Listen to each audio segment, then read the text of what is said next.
২০২৪ সালের যে গণ অভ্যুত্থান বা বিপ্লব যেটাই বলি না কেন, এই বিপ্লবের যারা হর্তাকর্তা, এই বিপ্লবের যারা মাস্টার মাইন্ড, তারা প্রথম থেকেই মুক্তিযুদ্ধের ব্যাপারে বেখেয়াল। এবং যেহেতু এই মাস্টার মাইন্ডদের মধ্যে জামায়াত ইসলামের একটা গুরুত্বপূর্ণ ভূমিকা রয়েছে, কাজেই জামায়াত ইসলাম তাদের যে সহজাত বক্তব্য রয়েছে, সেই সহজাত বক্তব্য দিয়ে মুক্তিযুদ্ধকে অগুরুত্বপূর্ণ করে সেখানে ২৪-এর গণ অভ্যুত্থান সেটিকে বিপ্লব হিসেবে প্রতিস্থাপিত করার জন্য তারা সর্বোচ্চ চেষ্টা এবং তদবির করে চলেছে। অন্যদিকে এই সরকারের কতিপয় কর্তা ব্যক্তি, ইনক্লুডিং ডক্টর মোহাম্মদ ইউনূস, তো তারা যে কোনো কারণে হোক না কেন মুক্তিযুদ্ধের যে গুরুত্ব, এটি মানুষের হৃদয়ে কিভাবে স্পন্দন জাগায় কিংবা এটি মানুষকে কিভাবে তাড়িত করে এবং মুক্তিযুদ্ধের অবমাননার ফলে মানুষ কিভাবে বিক্ষুব্ধ হয়ে পড়ে, এই বিষয়গুলো তারা কখনো অনুধাবন করেননি, চিন্তাও করেননি, আর এখনো পর্যন্ত পরিপূর্ণভাবে মূল্যায়ন করতে পেরেছেন বলে আমার কাছে মনে হচ্ছে না। ফলে জুলাই আগস্ট বিপ্লব, জুলাই আগস্ট অভ্যুত্থান, এটাকে মুক্তিযুদ্ধের উপর প্রাধান্য দেওয়া বা সমপর্যায়ে নেওয়া বা নতুন করে রিসেট করা এবং এই বিষয়গুলো নিয়ে রাজনীতির মধ্যে সাম্প্রতিক সময়ে যে একটা মেরুকরণ শুরু হয়েছে, যেটা আগামী দিনে ভয়ঙ্কর এবং ভয়াবহ পরিণতির দিকে এগুলোর সম্ভাবনা রয়েছে। এখানে একটা বিষয় উল্লেখ না করলেই নয়, সেটি হলো আমরা অনেকেই ডক্টর মোহাম্মদ ইউনূসের বিরোধিতা করছি। এর কারণ হলো তিনি আমাদের স্বপ্ন পূরণ করতে পারেননি। আমরা অনেকেই তার সমালোচনা করেছি বা করে চলেছি। এই কারণ হলো যে তার কাছ থেকে আমরা যেভাবে আশা করেছিলাম সততা, ন্যায়পরায়ণতা, দৃঢ়তা এবং রাষ্ট্র পরিচালনায় দক্ষতা, এর একটা জায়গাতেও তিনি সফলতা দেখাতে পারেননি। অধিকন্তু আনএক্সপেক্টেডলি, একেবারে অভাবনীয়ভাবে তিনি আমাদেরকে কতগুলো চমক দিয়েছেন। বিশেষ করে তার নিজের ব্যক্তিগত স্বার্থসিদ্ধি, স্বজনপ্রীতি, নিজের এবং পছন্দের মানুষদেরকে দায়িত্বপূর্ণ গুরুত্বপূর্ণ পদ পদবিতে নির্বিচারে বসানো, এই বিষয়গুলো আমাদের আসলে ভালো লাগেনি। ফলে ওনার প্রতি যে শ্রদ্ধা, আবেগ, প্রেম, ভালোবাসা, এটা তলানিতে চলে এসেছে। তো এর অর্থ এই নয় যে আমরা ওনার এই জায়গাতে শেখ হাসিনাকে আবার আনতে চাচ্ছি বা ওনার অবর্তমানে আমরা কেউ আবার আওয়ামী লীগের শাসন টাইম হোক, আবার ওবায়দুল কাদের সাহেব এসে কথা বলুন, জাহাঙ্গীর কবির নানক সাহেব আসুন, আবার হাসান মাহমুদ সাহেব আসুন, মানে ওনারা আবার ফিরে আসুন, এসে আবার সে একটা আওয়ামী রাজত্ব কায়েম করুন, বিশ্বাস করেন এটা বাংলাদেশের কোনো নির্বোধ, পাগল, বেকুব কেউ কল্পনাও করছে না।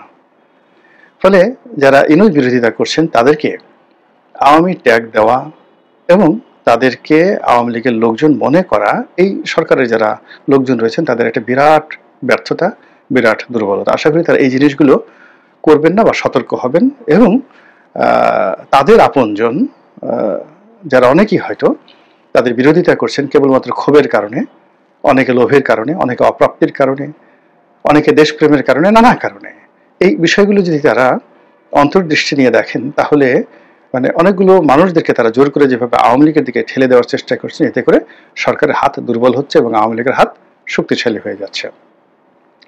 দ্বিতীয়ত, এই সরকারের যারা কর্তা ব্যক্তি তারা অতিমাত্রায় জামাত নির্ভর, আর এই মুহূর্তে বিপ্লবের যারা সুবিধাভোগী, বিপ্লবের যারা হর্তাকর্তা এবং বিপ্লবের যারা অধিকর্তা, বিপ্লবী হিসেবে স্বীকৃত, তারা প্রায় সবাই জামাত ইনফ্লুয়েন্সড। একটা অংশ জামাত কর্তৃক ইনফ্লুয়েন্সড, আর একটা অংশ এবি পার্টি কর্তৃক ইনফ্লুয়েন্সড, আর একটা অংশ গণ অধিকার কর্তৃক ইনফ্লুয়েন্সড, বিএনপি কর্তৃক কেউ ইনফ্লুয়েন্স নেই। তো দেখুন এখানে মোরাললেস বড় দুটো দল, এর মধ্যে ধরুন জামাত এবং এবি পার্টি, মানে অন্যান্য ছোট দলগুলোর মধ্যে এই দুটো দল তুলনামূলকভাবে বড়। এখন জোনায়েদ শাকির পার্টি আছে, ববি হাজ্জাজের পার্টি আছে, আন্দালিব রহমান পার্থর পার্টি আছে, নুরুর পার্টি আছে। তো এই পার্টিগুলোর যে অবস্থা বা এদের যে ওজন, আকৃতি, সেই তুলনায় দেখা গেল যে জামাত এবং এবি পার্টির গুরুত্ব সঙ্গত কারণে আমার কাছে অন্তত বেশি। অন্যরা যারা আছেন তারা আমার এই বক্তব্য শুনলে মনক্ষুণ্ণ হবেন না।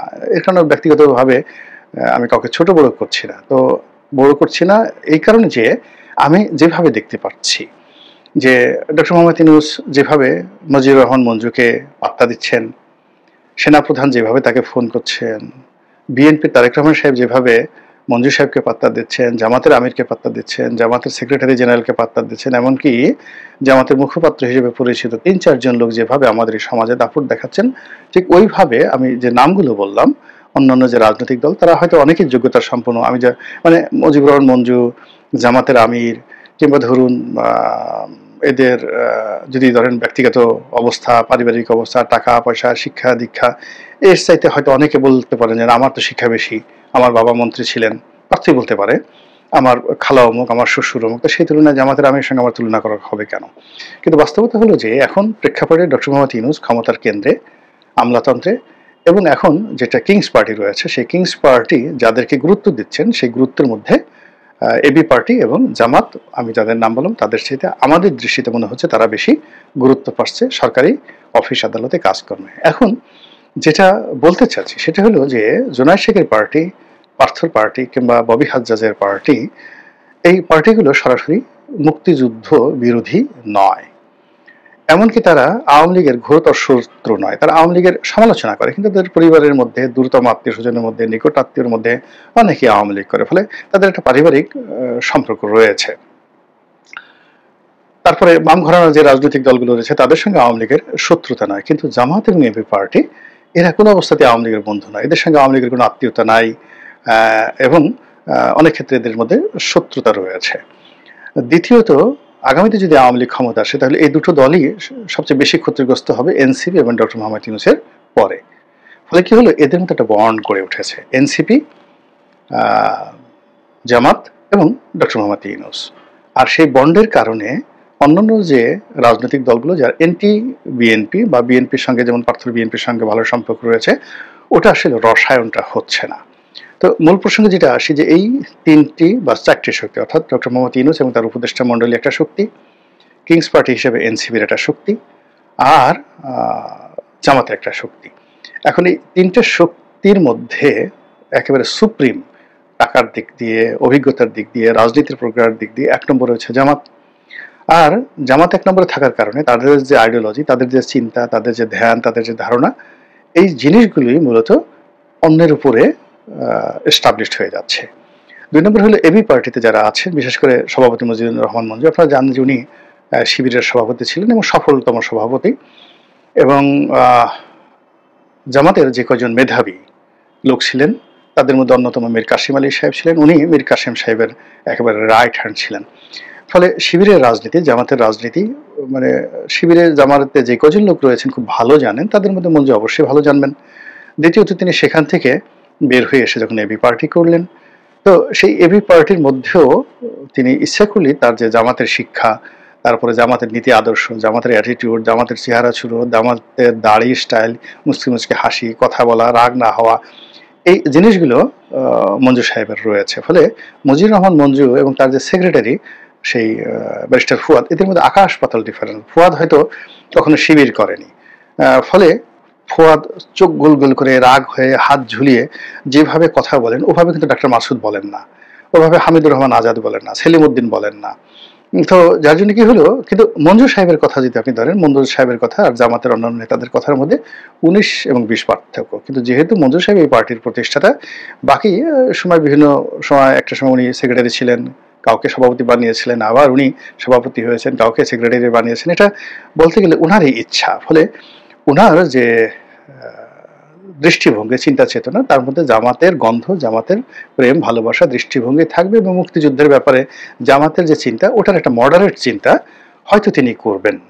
কিন্তু তার সত্ত্বেও বাম ঘরানার যারা রাজনীতি করেন তাদের সঙ্গে মুজিবুর রহমান মঞ্জুর কখনোই মিল হবে না। তো সেই দিক থেকে চিন্তা করেন যে মুক্তিযুদ্ধের ব্যাপারে এখন যে সরকারের যে পাওয়ার হাউস রয়েছে, সেই পাওয়ার হাউসের যে ঐক্যতান, সেখানে যে তানপুরা মানে যেটাতে বাদ্য বাজানো হয়, আর ঐক্যতান মানে যেটা সুরলহরী, স্বরলিপি, এগুলো মোরালের সমান। আর সমান হওয়ার কারণেই মুক্তিযুদ্ধ নিয়ে যে ন্যারেটিভগুলো তৈরি হচ্ছে, তারপরে পাকিস্তান নিয়ে যে ধরনের ন্যারেটিভ তৈরি হচ্ছে, ভারত নিয়ে যে ন্যারেটিভ তৈরি হচ্ছে, আওয়ামী লীগ নিয়ে যে ন্যারেটিভ তৈরি হচ্ছে, সব কিছুর মূলে যদি আপনি দেখেন, ওই যে ডক্টর মোহাম্মদ ইউনূসের যে রিসেট বাটন, সেই রিসেট বাটনের মধ্যে একটা সংযোগ স্থাপন আপনি করতে পারবেন। এবং একইভাবে নতুন প্রজন্মের যারা আসছেন, এই জুলাই আগস্ট বিপ্লবের যারা নায়ক, তাদের সবার বয়সই তো ৩০-এর নিচে বা ৩৫-এর নিচে সবারই বয়স হবে না। এবং এরা মুক্তিযুদ্ধ সম্পর্কে তাদের নেতিবাচক বা ইতিবাচক কোনো কিছু থাকার কথা না। এরা নতুন প্রজন্মের একেবারে ধারক এবং বাহক। এর মধ্যে যারা ছাত্রলীগ করেছেন, সংগঠনের সার্জিস্টরা যারা আছেন, তাদের তো মুক্তিযুদ্ধের প্রতি যতই কথা বলুক না কেন, একটা দুর্বলতা থাকে, কিন্তু অবস্থার প্রেক্ষাপটে তারা সেই প্রভাবটা, বর্তমান যে রিসেট বাটনের যে প্রভাব, সেই প্রভাব বা রিসেট বাটনের যে চাপ, এই চাপটা সহ্য করার ক্ষমতা তাদের নেই। ফলে কি হলো, এই যে জামাতের যে ন্যারেটিভ, ডক্টর মোহাম্মদ ইউনূসের যে ন্যারেটিভ, এই ন্যারেটিভে মুক্তিযুদ্ধটা আসলে তুচ্ছ তাচ্ছিল্যের বিষয় হয়ে যাচ্ছে। এক। ২ নম্বর হলো, যেটা বলার চেষ্টা করা হচ্ছে যে মুক্তিযুদ্ধকে ব্যবহার করে আওয়ামী লীগ একটা ব্যবসা করার চেষ্টা করেছে। মুক্তিযুদ্ধের জায়গায় আছে, এটাকে অনেক কিছু করতে হবে। যে কথাবার্তা বলা হচ্ছে ওটা মানে এখনো যেহেতু মুক্তিযোদ্ধারা জীবিত আছে এবং মুক্তিযুদ্ধ এমন একটা বিষয়, এর সঙ্গে মাটি, আকাশ, বাতাস সব কিছুর এমন একটা সম্পর্ক। বিশ্বাস করেন, 1971 সনের মহান মুক্তিযুদ্ধ এদেশের নদীর সঙ্গে মিশে গেছে, পাহাড়ের সঙ্গে মিশে গেছে, সমুদ্রের সঙ্গে মিশে গেছে, দেশের বাতাসের সঙ্গে মিশে গেছে, ঘূর্ণিঝড় থেকে শুরু করে এই জমিনের যা কিছু রয়েছে সব কিছুর সঙ্গে এই মুক্তিযুদ্ধের ইতিহাস অলৌকিকভাবে এবং যাকে বলা হয় প্রাকৃতিকভাবে এমনভাবে মিশে আছে, মনে হতো বা মনে হয় যে 1971 সনের একটা মুক্তিযুদ্ধ সংগঠিত করার জন্য এদেশের আকাশ, বাতাস, মাটি হাজার বছর ধরে অপেক্ষা করেছে।